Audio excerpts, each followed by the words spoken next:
Bit of an interesting situation after last night's Golden Knights Panthers Game 4. As I'm sure you know, after the final whistle, there was some rough stuff across the ice. Nothing serious, just a few scrums, but what made it notable to me, and this was picked up pretty much right away by the commentators, was that Alex Pietrangelo, who had actually been in the box, exited and joined in on the scrum. Now, an individual on Twitter named Wildcat Oil posted what seems to be a pertinent rule. So it's 70.4, and in particular this section. At a stoppage of play following the expiration of their penalties, if a player or players exiting the penalty bench get involved in an altercation, those coming from the penalty bench shall be assessed the penalties they incur in the altercation in addition to a game misconduct and a 10-game suspension. So the argument here is, well, it looks like Petro is going to get a 10-game suspension because he came out of the box and immediately got in an altercation. And of course, supposedly if the NHL doesn't do this, well, it shows their bias and they've got no choice in the matter. I don't agree, however. Let's read the rule and look at what it's attempting to cover. It says, at the stoppage of play following the expiration of their penalties. And now, that should tip you off to what the rule is trying to handle, because normally players don't leave the penalty box during a stoppage of play after their penalties expire. No, they leave when their penalty is over. That can be mid-play, of course. What this covers is cases like fighting where players get penalties, they serve it in the box, but because there's no man advantage gained to either side, they stay in the box until the next whistle after the penalty is blown. Like if you go into the box when fighting, even though your 5 minutes gets up, you don't immediately leave to return. You have to wait, otherwise it would be 6-on-6. This rule is probably meant to cover mostly two fighters who get out of the box during a whistle and immediately start scrapping again.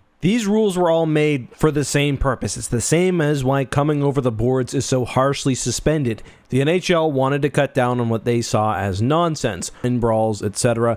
This is how they did it. And I mean, knowing that, especially when you read the text in plain language, it just doesn't apply to the situation. For one, this wasn't a stoppage of play following the expiration of their penalties. The penalties hadn't expired before the stoppage of play. It happened concurrently because it was the end of the game. And you can read this language throughout the entire rulebook. For example, 19.3, the remaining penalized player shall not leave the penalty box until the first stoppage of play following the expiry of their penalties. The Sportsnet crew also talked about how if a player leaves a bench after the game ends, that's an automatic suspension as well. But I think Jennifer Botterill actually had it right. That rule, which is 70.10, forbids players from leaving the bench or a penalty area illegally. The thing is, leaving a penalty box at the end of the game is not illegal. It's what you do. That also has a higher standard. It talks about for the purposes of starting an altercation. Whether Petro got involved or not, I think it's a hard argument to say that he left to start a fight. There's also specific rules regarding how fighting after the end of a period is treated. You can see 46 for that. And the language is notably different, and there's no specific rule about a player leaving the penalty bench. That's what they call the box, although there is one from the player's box. So this may be a blind spot in the rules,